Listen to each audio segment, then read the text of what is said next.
मैं नहीं जानता। और बेटा अपनी माँ से कहेगा अम्मी मुझे एक नेकी दे, उस दिन माँ कहेगी तू कौन है, मैं नहीं तुझे जानती, मुझे नहीं पता मैंने किसी को जन्म भी दिया था या नहीं दिया था। वो दिन ऐसा होगा। कुरान कहता है अल अखिल्लाउ यौमइज़िन बादुहुम लिबादिन अदू इल्लल मुत्तकीन, सारे तुम्हारे पक्के दोस्त तुम्हारे दुश्मन हो जाएंगे। कुरान उस दिन के बारे में कहता है कोई दोस्त किसी के काम नहीं आएगा, कोई बेटा किसी बाप के काम नहीं आएगा, कोई बाप किसी बेटे के काम नहीं आएगा। अल्लाह अकबर। जहां रिश्ते खून के टूट जाएंगे, रिश्ते झूठे साबित होंगे, कोई किसी को नेकी देने के लिए तैयार नहीं, बेटा बाप को नहीं, बाप बेटे को नहीं, भाई भाई को नहीं, बहन भाई को नहीं, कोई किसी का नहीं होगा। हत्ता कि एक बात आपको बता दूं, ये मेरे उलमा मौजूद है, सच्चे उलमा, अगर मैं कोई गलती करूं तो मेरी इस्लाह करेंगे। हत्ता के भाई बेटा बाप नहीं, अंबियाए किराम भी, तवज्जो करें, अंबियाए किराम भी आदम से लेके ईसा अलैहिस्सलाम तक जब कोई उनके पास मदद के लिए जाएगा वो कहेंगे नफ्सी नफ्सी इज़हबू इला गैरी, जाओ आज हम तुम्हारी कोई मदद नहीं कर सकते। क्या तसव्वुर है। मैं तो यही रोना रो रहा हूं आपके सामने। आप ये कहते हो एक बार सुभान अल्लाह कहने से जन्नत मिलेगी, मुझे हैरत है, क्योंकि अल्लाह के रसूल ने फरमाया जिसकी नमाज नहीं उसकी कोई नफली इबादत कबूल नहीं। अल्लाह के रसूल का फरमान है। आप क्या बातें करने बैठ गए, आप कहां हो। मैं तो 11वीं की 11 देके पका रहा हूं, मैं जन्नत में न जाऊंगा तो कौन जाएगा। अल्लाह के रसूल फरमा रहे जिसकी नमाज नहीं उसकी कोई नफिल इबादत कबूल नहीं। मैं आपको मायूस करने नहीं आया, लेकिन अगर आप सोचते हैं कि रसूमात तुम्हें जन्नत में ले जाएगी तो याद रखना रसूमात बाद में है, पहले फराइज है। अगर आप फराइज को छोड़ के रसूमात की तरफ है, बड़ी माजरत के साथ ये अर्ज करना चाहता हूं, आप लोग बहुत खुश होकर के ये कहते हैं,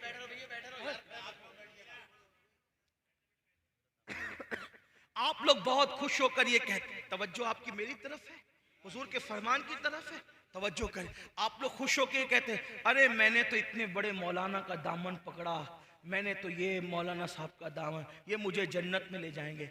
आप देख रहे हैं हदीस है ये, जो मैं मुस्लिम शरीफ से इसको पढ़ रहा हूं आपके साथ। मुस्लिम शरीफ में है, कंजुल माल में है, मजमऊ ज़वाइद में है। क्या अंबियाए किराम भी क्या कहेंगे, हजरत आदम के पास लोग, मशहूर हदीस है, बारे शरीयत में भी इसको हुजूर सदरुल शरिया ने लिखा, इमाम अहले सुन्नत ने उसको फतावा रज़विया शरीफ में, इतनी मशहूर हदीस है कि इसको तकरीबन सब मकातिब फ़िक्र के लोगों ने लिखा। लेकिन आप जरा ध्यान तो दें, तवज्जो तो करें, अगर अपनी आखिरत से प्यार है तो तवज्जो करें। सब मिलजुल कर हजरत आदम अलैहिस्सलाम के पास जा कहेंगे आप हमारे अब्बा जी है, आप सब नबियों के बाप है, वलियों के बाप है, सारे सहाबा आपकी औलाद में, सारे अंबिया आपकी औलाद में, ये जो बातें लोग कर सकते करेंगे। हदीस में इतनी तफसील नहीं है, लेकिन आप उसको जितना वाज़े कर सकते हैं वाज़े करके देख ले कि वो है बाप सबके। हजरत आदम अलैहिस्सलाम अंबिया से लेकर इमाम महदी तक सबके बाप है, क़यामत के आखिरी इंसान तक के बाप है। कोई इंसान उनकी औलाद से खारिज नहीं है। लोग कहेंगे आप हमारे अब्बा जी हैं, आप चल के हमारी शफात करें, अल्लाह की बारगाह में अर्जी करें, अल्लाह हमें बख्श दे। हजरत आदम अलैहिस्सलाम कहेंगे आज इतना गजब फरमा रहा है, इतने जलाल में है, इससे पहले इतने जलाल का इजहार कभी नहीं किया, मैं नहीं जाता उसके दरबार में, मुझे आज अपनी पढ़िए। कहेंगे हदीस के अल्फाज है नफ्सी नफ्सी इज़हबू इला गैरी, मुझे आज अपनी जान की है, तुम किसी और के पास जाओ। हदीस तवील है, मैं पूरी हदीस नहीं बयान करता, लेकिन इतना जरूर कहता हूं हर नबी यही कहेंगे, हर नबी की जबान पे यही होगा नफ्सी नफ्सी इज़हबू इला गैरी। हत्ता के लोग ईसा अलैहिस्सलाम के पास आएंगे और ईसा अलैहिस्सलाम भी कहेंगे नफ्सी नफ्सी इज़हबू इला गैरी, जाओ किसी और के पास, आज मैं तुम्हारी कोई मदद नहीं कर सकता। उसको मेरे इमाम यूं बयान करते हैं, सबने सफ़े महशर में ललकार दिया हमको, सबने सफ़े महशर में ललकार दिया हमको, ऐ बेकसों के आका, ऐ बेकसों के आका, ऐ बेकसों के आका, अब तेरी दुहाई है, अल्लाह अल्लाह अकबर। सारे अंबिया भी ये कह देंगे जाओ किसी और के पास, जाओ किसी और के पास। उस वक्त तो एक ही दरवाजा होगा। अब ध्यान से सुनना मुसलमानों, मेरी कौम के जवानों, अजाने सुनकर गाने सुनने वालों, कानों में ईयरफोन लगाकर अजान के वक्त गाने सुनने वालों, फिल्में देखने वालों, क्रिकेट देखने वालों, ड्रामों में मुब्तला होने वालों, अजान हो रही है फिर भी किसी औरत पर पाप की नजर डाल करके हीरो की नकल करने वालों, दिल के कानों से सुन लो। जब सब नबी ज़बू इला गैरी कहेंगे, सब नबी नफ्सी नफ्सी कहेंगे, तो मरकजों का, अकीदतों का मरकज, निजात का मरकज, अल्लाह अकबर, मैदान महशर के सब लोगों के लिए मरकज निजात कौन सी जात होगी?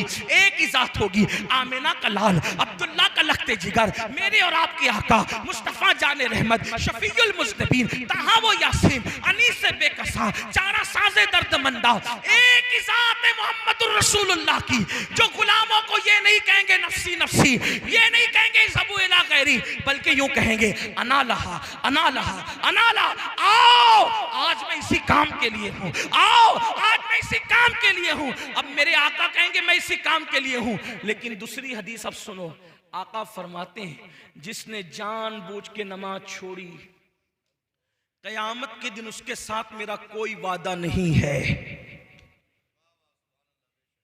अल्लाह न करे, करोड़ बार न करे, अल्लाह किसी दुश्मन को भी वो दिन न दिखाए कि जन्नत लेने के लिए हुजूर के पास गया और आका ने फरमाया क्या तुझे मेरा फरमान याद न था कि मैंने कहा था जो नमाज नहीं पढ़ता उसके साथ मेरा कोई वादा नहीं, चल जाए यहां से, आज तेरे साथ मेरा कोई वादा नहीं।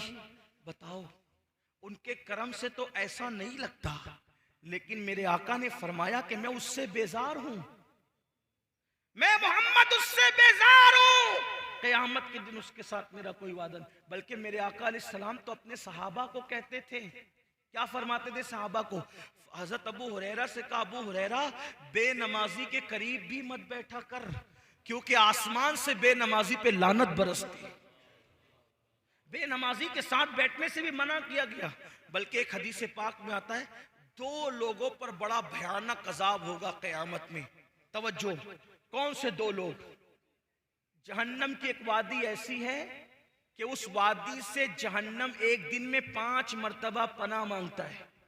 उस वादी में दो लोग होंगे, एक तो नमाज को तर्क करने वाला और दूसरा हराम खाने वाला, हराम रोजी खाने वाला, हराम लुक्मा खाने वाला। आज नमाज तो पढ़ ही नहीं रहे।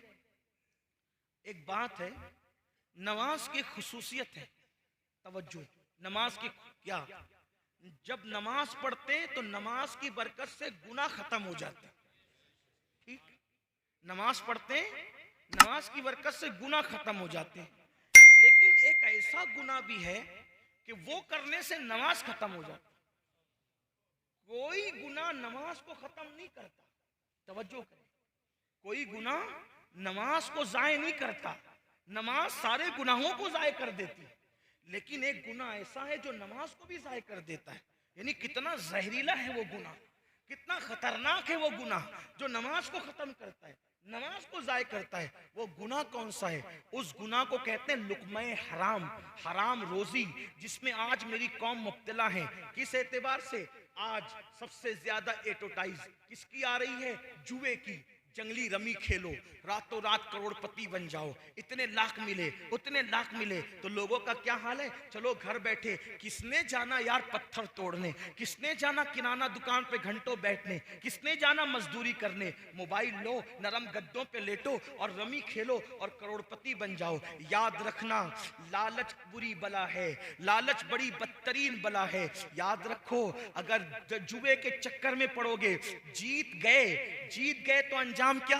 जीत गए तो अंजाम ये, अगर उसके पैसे से कपड़ा खरीदा जुए के पैसे से, तो जब तक के वो कपड़ा मौजूद रहेगा ना कोई इबादत कबूल है, ना कोई दुआ कबूल है। अल्लाह अकबर। और अगर उसका घर बनाया तो जब तक उस हराम पैसे की ईंट मौजूद रहेगी, लानत बरसती रहेगी जुआ खेलने वाले पर। अल्लाह अल्लाह, जुआ खेलना तो बहुत दूर की बात है, यहाँ यहां तक फरमाया गया जो दुनिया में जुआ खेलता होगा कयामत के दिन इस हालत में उठेगा कि उसके हाथ सूअर के खून में रंगे हुए होंगे। कयामत के दिन इस हालत में उठेगा कि उसके हाथ सूअर के खून में रंगे हुए होंगे। आप अंदाजा तो करें, क्या अल्लाह से डर नहीं लगता? क्या कयामत पर अल्लाह अकबर वो यकीन नहीं जिस यकीन का हुक्म दिया गया है? एक तो ये जुआ है, याद रखना, इजी मनी के चक्कर में, शॉर्ट टाइम करोड़पति बनने के चक्कर में अल्लाह अकबर अपनी पूंजी को बर्बाद मत करो। ये जुआ है जिसने बड़े बड़े ताजदारों को, ये जुआ है जिसने बड़े बड़े करोड़पतियों को,